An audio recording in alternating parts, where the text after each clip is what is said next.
Aqui, tarefa. Ai, que pena. Então, queridos, hoje eu esqueci de gravar logo no início, então retomando aqui, a gente acabou de fazer a meditação hoje, estabelecendo o corpo alimento e seus estados naturais, e atenção plena na abordagem, na respiração na abordagem Dzogchen, e agora a gente está seguindo para o início do estudo, né, capítulo 7. Ai, que pena. Faltou atenção plena. Muito bem. Então, início do capítulo 7, né, os portões para a liberdade. E o tema que ele vai iniciar é o tema da liberação do sofrimento, né, que seria a terceira nobre verdade. Então, vou só reler aqui para a gente não ficar sem esse pedaço aqui. Então, nos capítulos anteriores, nós examinamos as duas primeiras das quatro nobres verdades. A verdade do sofrimento e a verdade da origem do sofrimento. Os ensinamentos do Buda sobre esses temas fazem uma afirmação avassaladora. Os problemas que vivenciamos podem ser resumidos em descontentamento, frustração e angústia, e as causas essenciais desse sofrimento, que é a ignorância, o ódio e o apego, podem perdurar para sempre. Essa é a afirmação avassaladora que a gente viu, inclusive, no capítulo anterior, né? Que a continuidade da nossa mente, né, gera um processo infindável de renascimentos presos na roda da ignorância, pela ignorância, por avidya.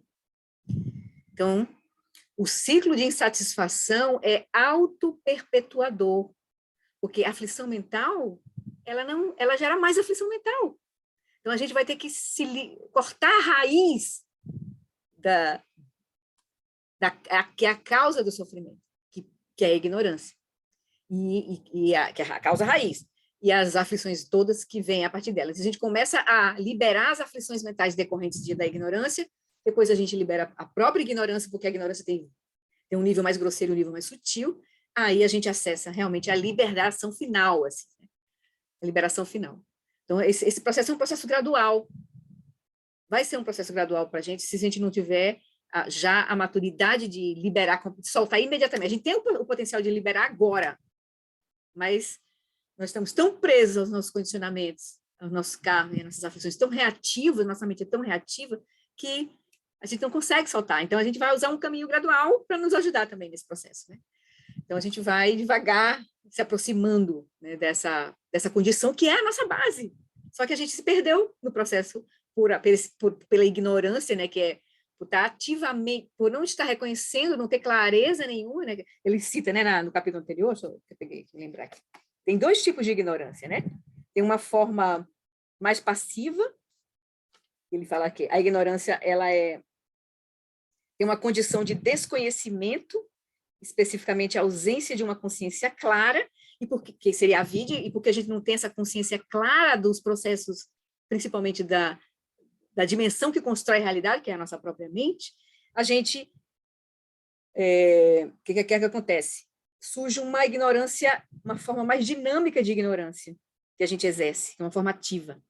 Esse segundo tipo de ignorância, ela não se limita a desconhecer a natureza dos eventos internos da mente, todo esse processo de como é que ela se relaciona como a dimensão sutil se relaciona com as dimensões grosseiras, né?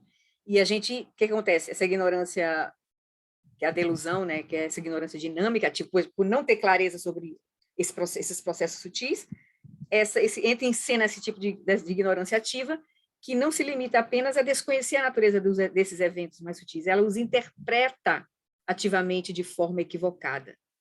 Então, sem uma percepção clara da origem dos pensamentos e todo nossos construtos mentais, a gente não vê claramente de onde estão vindo isso, que dirige a nossa mente, que daí dirige a nossa energia, dirige a nossa ação.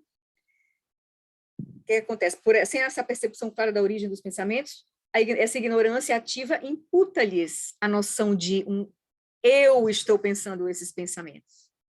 Da mesma forma, também, ela identifica os eventos mentais e físicos como meus. Então, surge aí a base principal da roda do samsara, que é a operação desses dois níveis de ignorância, e a partir daí surgem as aflições mentais. Então, se a gente está operando com essa ignorância de base, que ela está dada, e é difícil a gente chegar nela, a gente já está operando com uma mente que está contraída por apego e aversão, e aí todas as outras aflições mentais surgem disso, Então, o samsara, ele é auto-perpetuador, ele está dizendo aqui.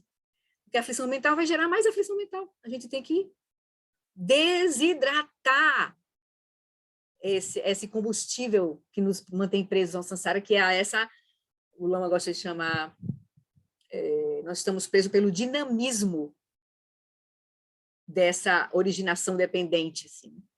Então, o samsara está preso nós nos prendemos por esse dinamismo. Por isso que toda a prática começa com o parar, com o soltar. Para a gente poder ver o dinamismo e ver que a gente não precisa seguir esse dinamismo, esses impulsos. Né? Aí é um processo, pode ser um processo mais lento, né, para nós também, dependendo da nossa condição e da compreensão que a gente está tendo do próprio caminho, né? E da confiança que a gente vai tendo no caminho, nas práticas. E aí, quanto mais confiança, mais maturidade, mais familiaridade, isso vai se abrindo muito mais rápido, muito mais rápido. Então, vai ser um processo, né, para nós.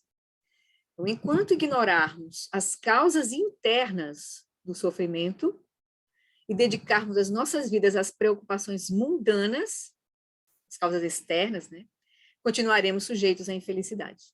O que a gente vê no sofrimento do mundo está onde a gente moveu céus, terras, inteligências, abstrações, mas a gente não está cuidando das causas internas do sofrimento, nós não temos inteligência emocional, não olhamos para essa perspectiva, principalmente a nossa, que permeia, assim, os valores que permeiam a nossa sociedade, né? Que agora Ocidente e Oriente estão tudo misturado, assim, pela interconexão, né? Mas a gente está muito voltado para fora, a gente não está olhando para dentro. Está vendo o resultado disso, né? Está vendo o resultado disso. Então, se levarmos essa afirmação a sério de que os nossos problemas que vivenciamos e as causas podem perdurar para sempre, porque esse ciclo de samsara, esse ciclo dessa mente dual é auto-perpetuador. Então, se levarmos essa afirmação a sério, nos depararemos com a seguinte pergunta. Uma vez que o fluxo de consciência é indestrutível, que não cessa, é possível diminuir ou mesmo dissipar completamente o sofrimento e as distorções mentais que causam o sofrimento? É possível a gente se livrar da aversão, do apego e da ignorância? É possível tornar-se inteiramente livre das aflições da mente? Em outras palavras, é possível ser completamente são? A resposta do Buda é sim, isso é possível. Nós temos o potencial para sermos livres do descontentamento, porque há uma maneira de identificar a sua causa primária e extirpá-la. Essa causa é a ignorância, e o Buda enfatizou fortemente o papel central da ignorância, que concebe erroneamente um eu inerentemente existente. O antídoto para essa ignorância é a compreensão de que o eu que é concebido pela delusão, né, essa ignorância ativa, não existe realmente. A realização verdadeira da ausência de um eu intrínseco altera profundamente a mente. Aquele que obtém esse insight não conceitual, ou seja, essa visão direta, essa experiência direta de ver que esse eu intrínseco não existe, é chamado de Arya.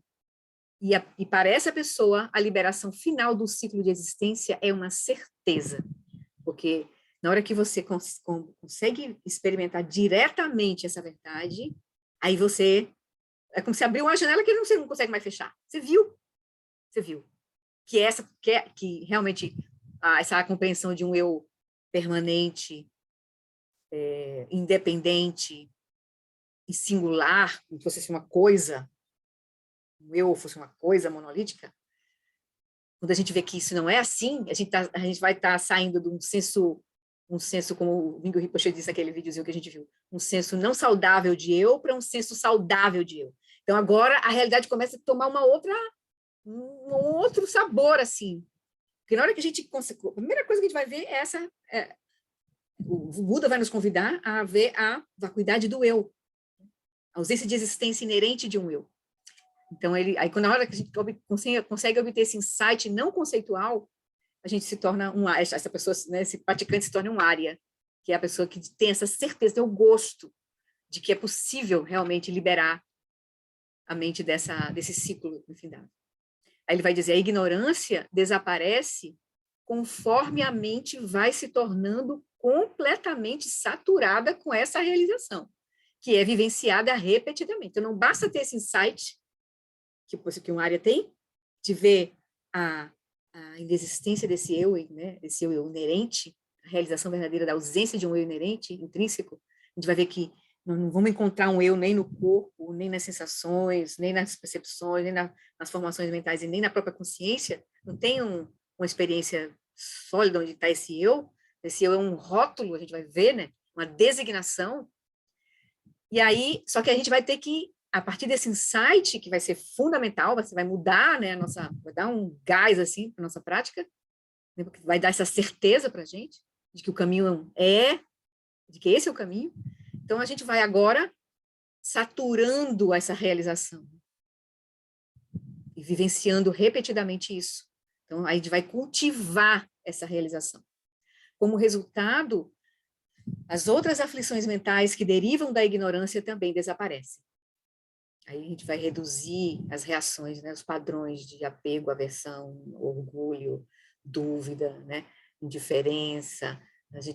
Isso vai se perdendo o combustível, porque o combustível principal é a ignorância, a gente está preso a esse senso de eu, né, como realmente existente, tudo meu, separado, a dualidade completamente operando. Então, quando a gente começa a quebrar essas bases, dessas certezas que a gente estava, né, operando com ela, então a gente começa a saturar essa compreensão na nossa experiência do dia a dia. Né? E isso vai ser um processo, pode ser um processo longo, pode ser rápido também. Vai depender da confiança que a gente está tendo no processo, no caminho, e da nossa entusiasmo, da nossa dedicação. Né? Então, a pessoa, então, como resultado de a gente começar esse insight que a gente começa a ter, a saturar toda a nossa experiência com ele, como resultado, as outras aflições mentais que derivam da ignorância também desaparecem. A pessoa será, então, libertada não apenas da acumulação de novos karmas, o que não vai estar... Porque lembra que ele falou que as ações kármicas, elas vêm das aflições mentais, da intenção, da aflição mental. Então, a intenção gera a ação, que aí gera a marca kármica.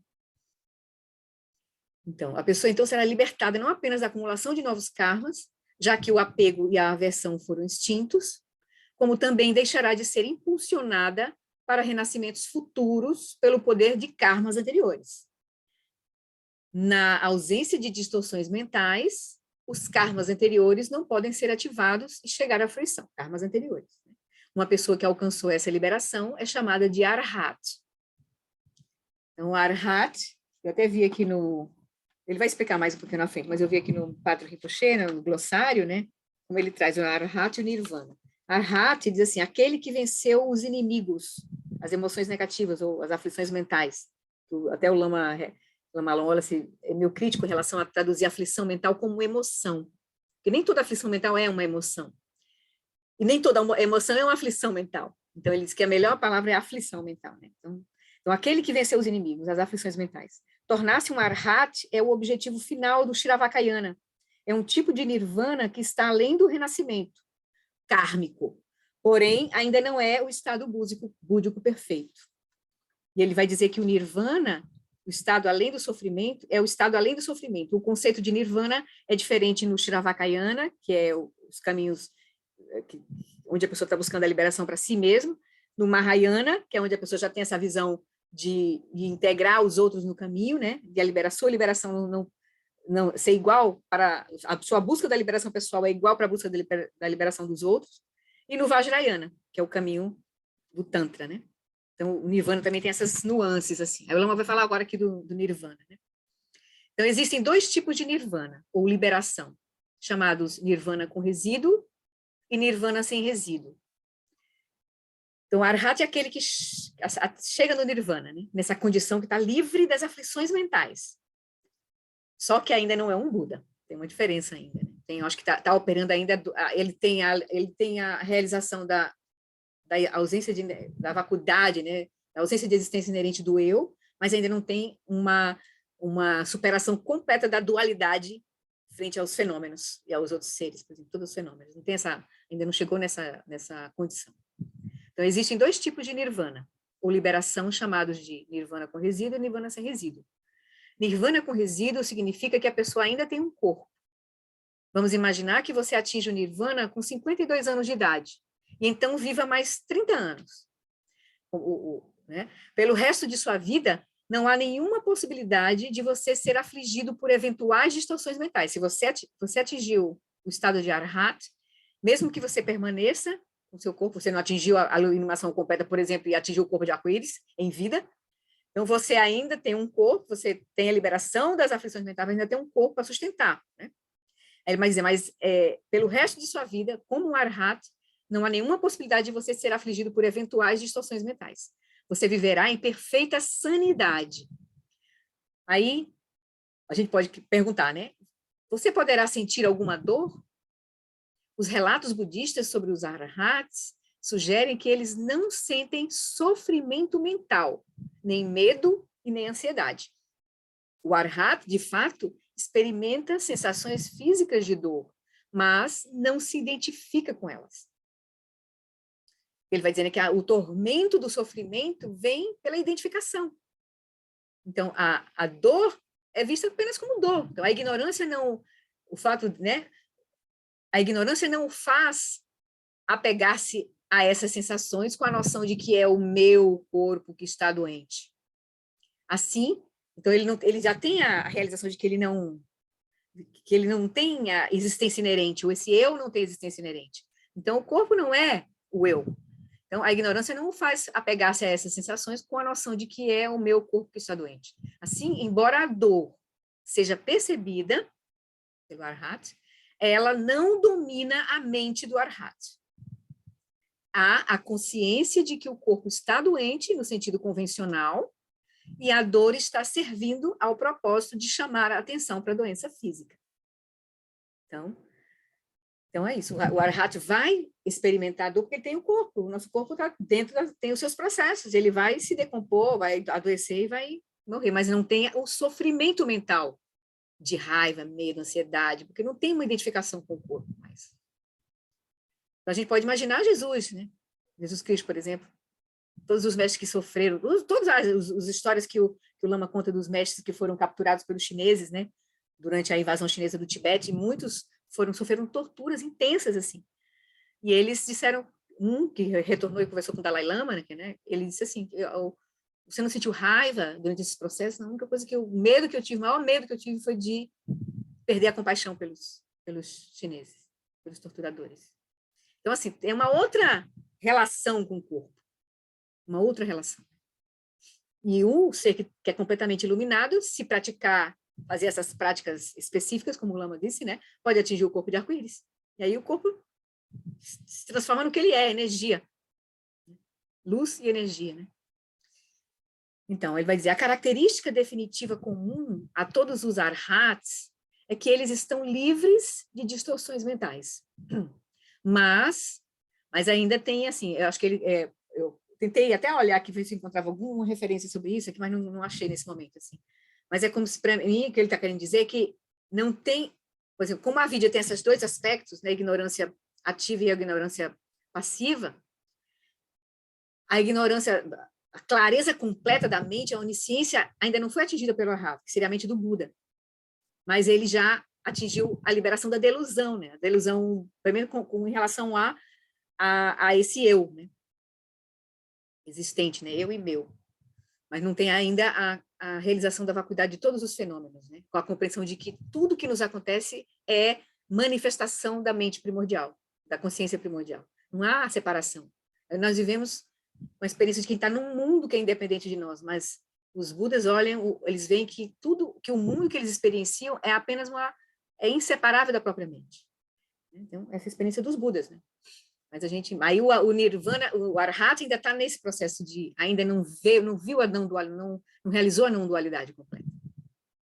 Então, ele vai dizer, então existe, então, a base comum, a característica definitiva comum a todos os Arhats, é que eles estão livres de distorções mentais. Mas em termos de qualidades virtuosas, de sabedoria e compaixão, as capacidades dos arhats diferem muito de um para o outro. Então, tem vários, dependendo das qualidades virtuosas e de sabedoria e compaixão que eles cultivaram, e que eles estão cultivando, eles têm níveis diferentes eles ficarão em níveis diferentes. Até porque o próprio caminho do Bodhisattva ele tem 10 níveis para chegar à iluminação completa. Então, a gente vai aos poucos adquirindo maestria do potencial dessa mente liberada, né? Então, a gente começa liberando as aflições mentais, mas depois vai podendo cultivar qualidades, as qualidades que, na verdade, vão se abrindo para se manifestar de forma mais profunda, né? Então, ele diz que tem muitos níveis, diferem muito as capacidades dos arhats diferem muito de um para o outro. Havia muitos arhats entre os discípulos do Buda, e alguns eram famosos por diferentes virtudes excepcionais, né? Extrasensoriais, assim, excepcionais. Shariputra, por exemplo, era conhecido como o mais sábio de todos os discípulos arhats. E Madhyayana tinha clarividência e poderes sobrenaturais e espetaculares. Então, eles manifestavam qualidades virtuosas de sabedoria e compaixão diferentes. Então, vale a pena fazer um último comentário sobre o Nirvana com resíduos. Anteriormente foi dito que ele vai fazer uma provocação, assim, que a gente pode, uma pergunta que pode surgir para nós, né? Ele diz, anteriormente foi dito que praticamente toda a experiência de prazer mundano é meramente uma redução do descontentamento. Ou seja, nós vivemos em descontentamento, né? Em avidya, em insatisfatoriedade, e quando a gente tem um pouco de prazer aqui e ali, é como se fosse apenas uma redução desse descontentamento. Porém, não será também verdade que todo sofrimento se deve a uma diminuição da alegria? Ou seja, há alguma relação de dependência entre prazer e dor? Se sim, como poderiam os arhats sentir alegria se eles já não têm qualquer infelicidade com a qual compará-la? Se eles atingiram essa mente que está livre das aflições mentais, é como se eles ficassem num estado meio que morno, meio apático. Mas se diz que o primeiro estágio, inclusive, do caminho do nível do treinamento dos bodhisattvas é a grande alegria. Então, ele está provocando a gente aqui. Como é que os arhats, então, se atingir essa mente sem aflições mentais, que não tem apego, nem aversão, nem indiferença, nem orgulho, nem inveja, é uma mente que é meio em branco, assim, morna? Ele vai dizer que não, né? Ele diz, em outras palavras, se a alegria e a tristeza são uma dualidade, porque a gente, no começo ele está dizendo, não, você busca a felicidade, mas ela é condicionada por causa e condições. Então, é só uma diminuição do seu sofrimento, porque você vive em sofrimento, né? E pode pensar assim que sofrimento é como se o sofrimento fosse a nossa verdadeira base. Ele vai dizer, em outras palavras, se a alegria e tristeza são uma dualidade, como por exemplo, para cima e para baixo, superior e inferior. Então, não seria impossível identificar um na ausência do outro? Então, se a alegria só aparece porque é uma redução da tristeza e só aparece a tristeza porque reduziu a alegria, então, se não tem mais tristeza, porque não tem mais sofrimento, o arhata não tem mais alegria.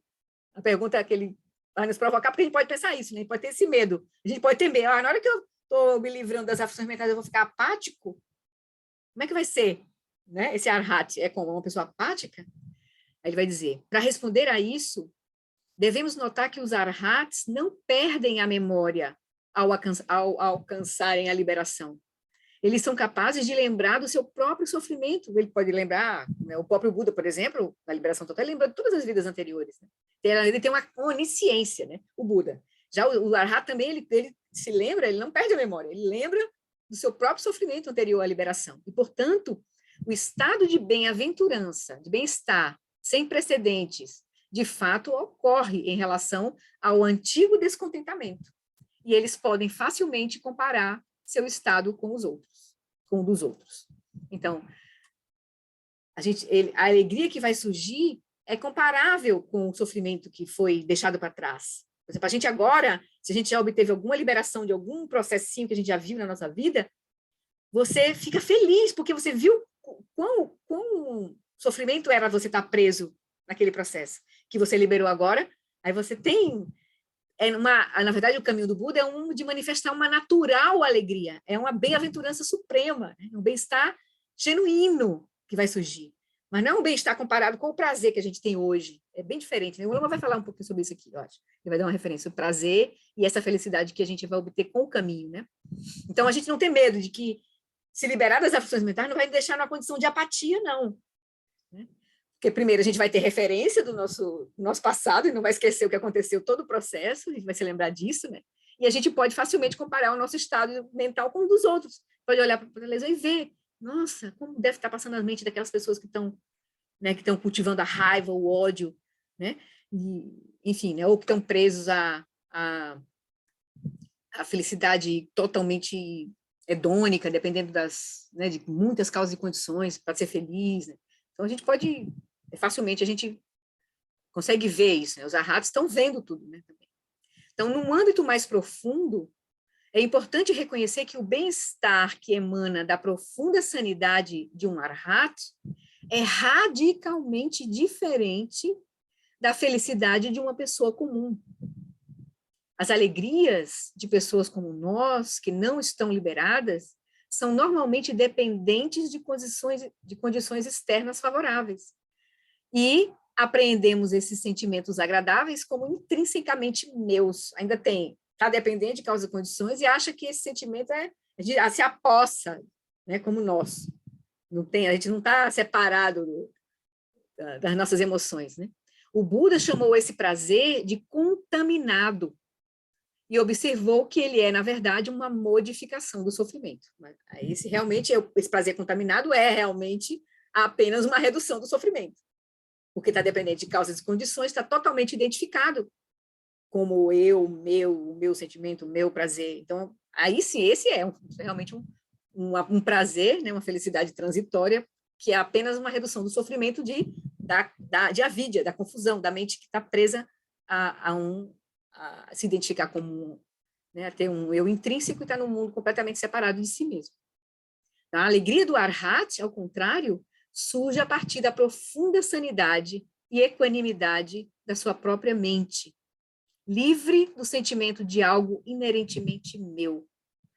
É um estado de bem-estar que transcende a dualidade de alegria e tristeza, contaminadas, e não pode ser concebido ou expressado por qualquer pessoa cuja experiência seja limitada a essa dualidade. É difícil de ser até concebido por nós que estamos operando, né, por exemplo, que não tem qualquer vislumbre dessa possibilidade de estar desfrutando um bem-estar que vem do equilíbrio da sua própria mente e não dependente das condições externas e internas, né, externas. Então, ele quer dizer que ele está nos dando aqui um encorajamento, né, para dizer que esse processo do caminho, esse processo da cessação do sofrimento, não é um processo que vai nos levar a uma aniquilação, assim, a um estado de apatia, de um branco, de um nada, não é. Né? Ao contrário, é um estado que vai manifestar uma profunda sanidade e equanimidade, livre de todo sofrimento, é um bem-estar que transcende a dualidade de alegria e tristeza contaminadas. É uma tristeza, uma alegria inconcebível para nós um pouco agora. Assim, né? Esse é o bem-estar genuíno, a felicidade genuína. Então, embora neste momento não sejamos capazes de experimentar essa alegria transcendente, podemos aspirar a alcançá-la. Em vez de sairmos, por exemplo, para nos divertir, podemos ficar em casa para encontrar equilíbrio. Em vez de tentar mudar o ambiente e os nossos companheiros para aliviar o nosso descontentamento, podemos olhar para dentro para podermos identificar a sua causa, a causa do nosso descontentamento. Então, a gente pode começar a aspirar a essa condição, né, de liberação do sofrimento, começando a fazer, de fato, as práticas, né? É um caminho que vai olhar para dentro, um caminho internalizador, como o Lama Santen gosta de falar. Então, a gente pode, então, priorizar e começar a priorizar isso na nossa vida. Quando a gente começa a entender o processo, aí a gente vai direcionar o nosso esforço, a nossa energia, né? E se a gente começa a experimentar isso, a gente vai ver que, uau, faz sentido, né? Faz sentido. E a gente esse caminho vai cada vez mais se abrindo, né? A gente vai ver, então, que ao acalmar a mente e ter um descanso da turbulência do pensamento compulsivo, nós experimentamos uma nova sensação de bem-estar. Então, a gente pode começar a ter esses vislumbrezinhos durante o nosso processo, né? No nosso estudo, na mudança da nossa compreensão, principalmente na nossa prática, porque a prática vai dar a experiência direta do que está sendo dito. Esse é o ponto, né? A gente tem que ir para a experiência, que aí a prática formal vai nos ajudar, porque vai gerar as condições para a gente parar e olhar para a nossa mente, mas o ponto é a gente continuar com essa percepção interna, esse reconhecimento interno, levantando da almofada e seguindo no mundo. Esse vai ser o nosso desafio. Então, a gente vai ver isso, né? Essa possibilidade, quando a gente começa a percorrer o caminho mesmo de práticas, a gente vai ver. Então, para as pessoas não iluminadas, essa felicidade é transitória, porque depende de uma estabilidade e clareza da mente que são temporárias. Mesmo quando a gente começa o próprio caminho do despertar, né, a gente começa a acalmar a mente, a meditar, a gente vai ver que quando a gente está meditando, a gente está bem, mas logo no dia seguinte, a gente faz um retiro, volta do retiro com aquela energia, 1, 2, 3, 4, 5 dias, depois de 10 dias já volta os padrões tudo de novo a acontecer, porque a gente está meio dependente das condições favoráveis para olhar para a nossa mente, para ver esse processo, né? E é isso mesmo. Ele vai dizer, então, para as pessoas não iluminadas, essa felicidade, que vem já da própria prática, que a gente começa a ver, é transitória, porque depende de uma estabilidade e clareza da mente que são temporárias. Mas, cedo ou mais tarde, as distorções mentais subjacentes a essas qualidades perturbarão a equanimidade mental, e o bem-estar vai desaparecer, porque a gente não está olhando de forma profunda ainda os processos. Então, a gente libera ali mais superficiais, mas tem coisas mais profundas ainda, né? Que na hora que você está sem as condições favoráveis da prática, aquilo rapidamente entra em ação, né? Então, as aflições mentais subjacentes, essas qualidades que a gente começa a experimentar assim, da prática, perturbarão a equanimidade mental. E o bem-estar vai desaparecer. Por esse motivo, a realização do samadhi na prática budista é vista não como um fim em si mesmo, mas como um estado de consciência útil para explorar a natureza essencial da realidade. Ou seja, as práticas de shamatha, que vão nos dar quietude, calma, né? Abertura da mente, clareza da mente, são um meio hábil, uma experiência, foi a palavra que usou, foi experiência aqui, né? Deixa eu voltar aqui.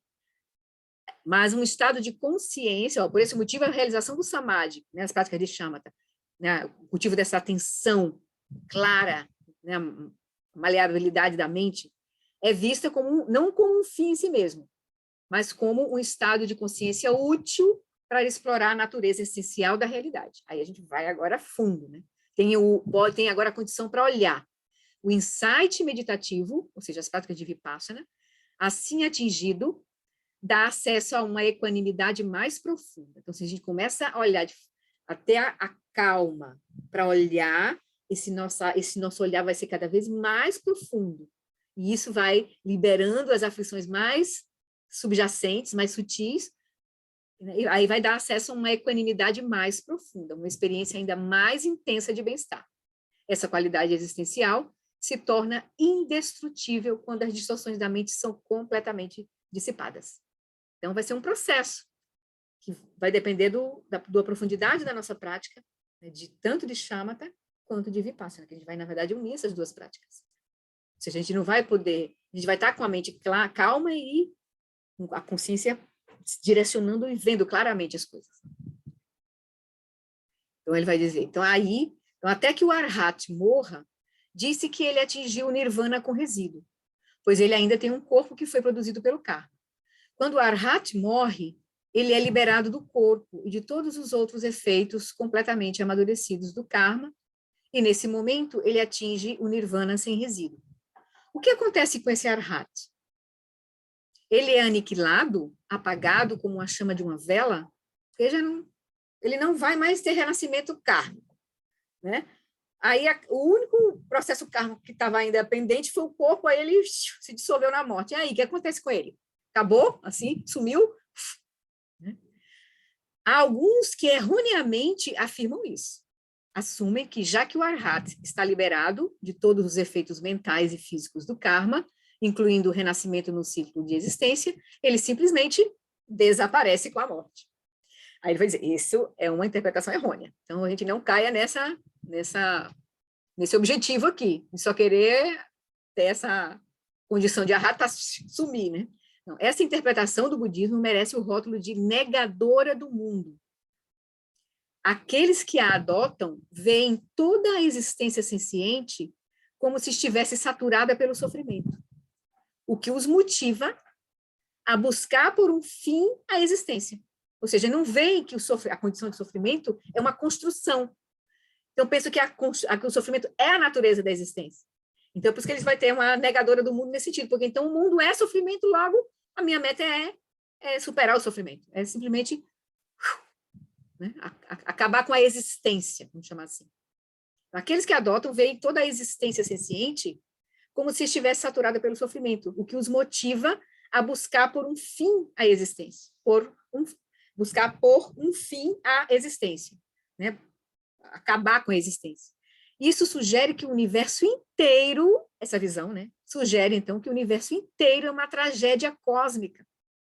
E a culminância do esforço espiritual seria autodestruir-se com uma perfeição que o mero suicídio é incapaz de alcançar.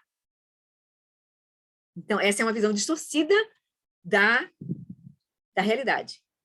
Não é a visão do Buda. A visão do Buda não é negadora do mundo. Ao contrário, a visão do Buda é dizer que o mundo, na verdade, é uma magia, é uma efulgência da consciência primordial. Que o sofrimento porque só tem a fixação operando.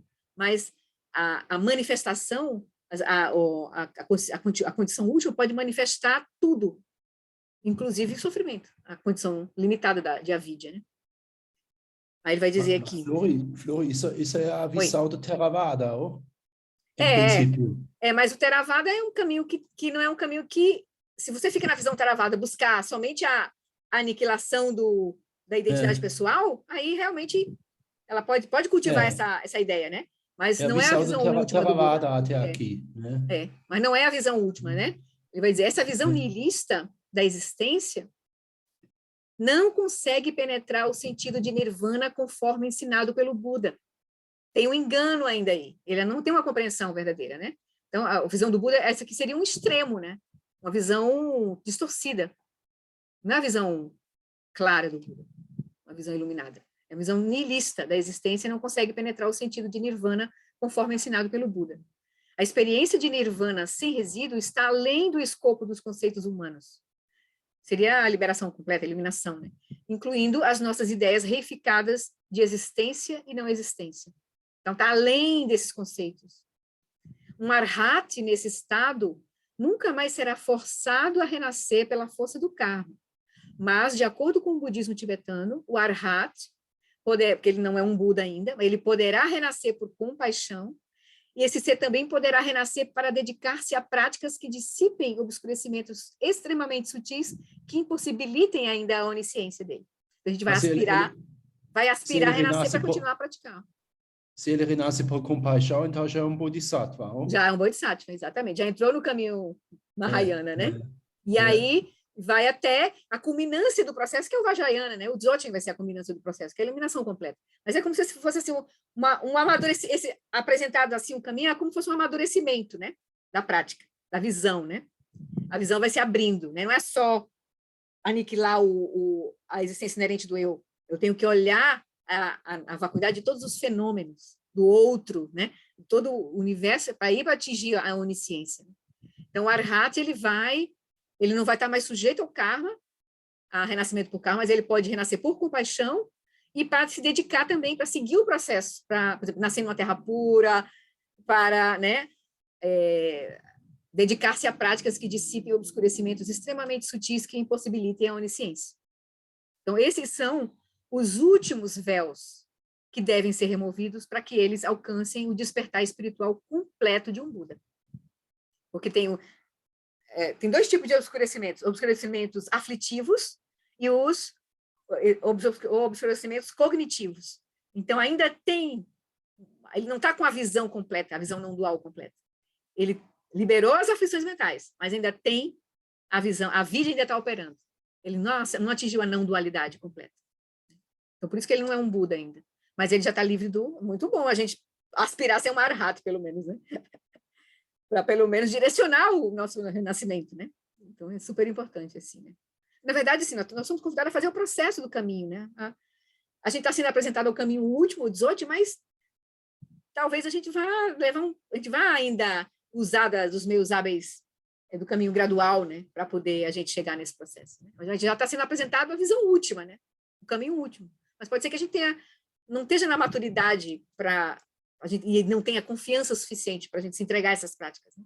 Porque a prática do Dzogchen é não fazer nada, é parar esse processo de fixação, de contração. E a gente está muito condicionado a esse processo, está muito agarrado a esse processo. Então, a gente não confia na prática. Então, talvez a gente precise de práticas preliminares para a gente ir compreendendo a natureza da confusão, para ver que a confusão é uma construção.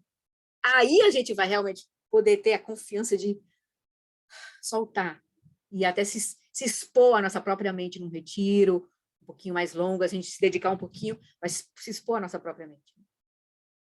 E aí a coisa vai andando, porque é tudo interdependente, assim, né? Nossa prática, o caminho a gente vai ver depois, mais à frente, né? É ética, concentração e sabedoria. Uma coisa vai alimentar a outra, né? Aqui o Lama não chegou no caminho, né? Mas a gente vai ver que o caminho tem práticas de visão, né? Práticas de cultivar sabedoria, tem práticas para cultivar o coração e práticas para cultivar a atenção. Então, a gente vai, na verdade, é um caminho com muitos remédios, assim. E a gente vai precisar desses remédios para nos ajudar a ir mais rápido, né? A ir mais rápido, a confiar no processo. Porque, na verdade, essa é a visão trazendo... Porque nós estamos tão arraigados nessa condição que a gente não consegue nem imaginar operar numa outra condição. De saber que tem esse potencial, que nós já somos Budas, por exemplo. Essa semente, a consciência primordial é a nossa condição última. Mas a gente não tem condição de ver isso, porque a gente está muito apertado dentro dessa configuração de identificação e de reificação. Principalmente com o nosso corpo. Nosso corpo é muito legal trabalhar em cima do corpo, assim. Trabalhar com o corpo. Veja, nessa prática de hoje, ele deu uma ênfase no corpo sutil, né, da respiração. O corpo físico, né, o grosseiro, depois o corpo sutil da respiração vai ajudar cada vez mais a gente entrar em contato com essa experiência do corpo grosseiro e com a experiência da mente. Então, é muito bom a gente chegar junto, práticas de yoga, práticas de... O pessoal tem feito muito em yoga agora, né, que é uma prática mais assim, sutil. E para a gente liberar, nós somos muito identificados com o nosso corpo, muito identificados com o nosso corpo. A gente sofrer alguma coisa, uma doença, um acidente, uma coisa, a gente sofre. A gente tem muita identificação com o nosso corpo e a gente vai enfrentar a morte, né? A gente vai enfrentar a morte, a dissolução. Então, é legal que a gente comece essas práticas que o Lama tem nos trazido, né, de experimentar o corpo como corpo, experimentar as sensações como sensações, sentimentos como sentimentos, né, os pensamentos como pensamentos, atividades da mente como atividades da mente, se desidentificando. Eu acho que terminou aqui. Terminou. A gente fica por aqui hoje, esse tópico. Mas, assim, eu achei legal, né, ele não falou muito, né, sobre sensação aqui, ele foi mais sucinto, porque ele vai gastar mais tempo com o caminho agora. Mas entrando no caminho, já é o próximo tópico, assim, né? Então, a gente já vai começar com o caminho, que é o mais importante também. A gente não ficar elaborando muito sobre o Nirvana e tal, é importante a gente fazer o processo. Entender, mas entender o processo, assim, que a gente vai passar, né? Para poder chegar até a compreender, né, o que é o estado de um arhato, o que é o estado de um Buda de fato. Né? Então tá, queridos, vamos ficar por aqui hoje. Eu estou hoje com o pé no... Ontem, eu acho que eu tenho esse meu pezinho já é meio complicadinho, já teve umas torções, e agora ontem eu acho que ele começou a doer do nada, eu acho que ele está com uma artrosezinha no tornozelo. Aí começou a inchar e a doer, eu fui na emergência, ele fez um raio-x, não viu nada realmente, já marquei amanhã um ortopedista, que é especialista em pé, que já conhece meus pés, inclusive, mas eu acho que eu estou com um princípiozinho de artrose, tem que cuidar. Eu tomei um corticoide, né? Ele me deu um corticoide ontem, estou com um miozanzinho só para relaxar os músculos aqui, mas está tudo tranquilo. Amanhã vou lá com perninha de pau Vou dar uma olhada nesse meu pé aqui. Flori, você pulou carnaval, Flori. Pulei não. Pulei não. Não, mas é porque eu faço academia, aí eu corro, eu faço os movimentos. Esse meu pezinho já é meio tortinho, assim, ele não tem uma estabilidade boa, sabe? Não, vez por outra eu torço ele, assim. Tem que cuidar melhor dele, assim, para estabilizar aqui os tendões. Pois tá bom, eu estou sentada aqui com a perna esticada. Pois tá bom, querido. Vou fazer a dedicação, né? Para a gente terminar aqui hoje.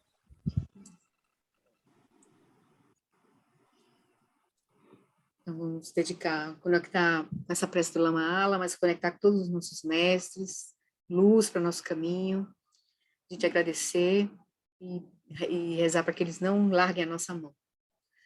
Tom patuando de chanchen da gelkun sanzin pema carai tenzin que buja petempa danze trinida shinto seu aze cadru takudru la jampe chachen Pakel Zandramenan Tendu Tsikyam Alawola Sizedrapa Ike Buchempo Zapeten Gyuchi Zalinchi Dake Panucho Sugyateni Utavutse Zepa Lopon Kiki Kutse Zetrim Gedro Kunta Penando Tripaze.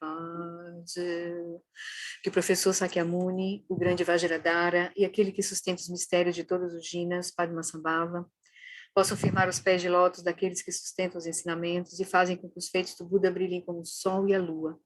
Aquele que derrama uma grande chuva de amor sobre seres em serras distantes e sustenta os conecta dos ensinamentos do Buda, aquele ilimitadamente afortunado, grande ser conhecido como Alan Wallace, possa sua vida ser longa.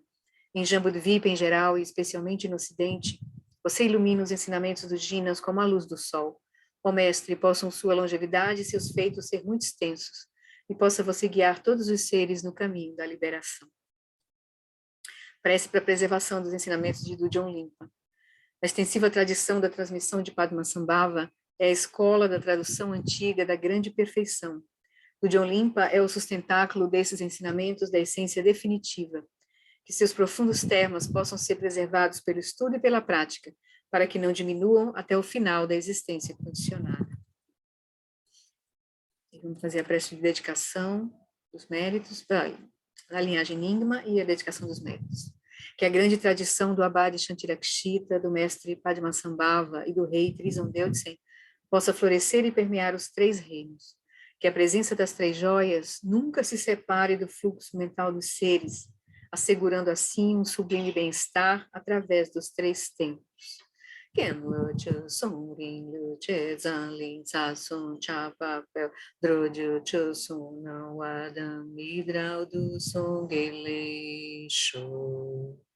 Por essa virtude, possa eu rapidamente realizar o Lama de Uddiyana e possa eu conduzir todos os seres sem exceção a esse estado de realização. Geu adi nududa, organ lama drugune, droati kiamalupa, dei salagopa, show. Então, queridos, boa noite. Obrigada, Ictaria, por ter me lembrado, terminei esquecendo de gravar. Então, tchau, queridos. Boa semana. Obrigada, melhoras. Obrigada. Tchau, Tchau, querida. Tchau, Florita. Até logo. Boa noite. Tchau, irmã.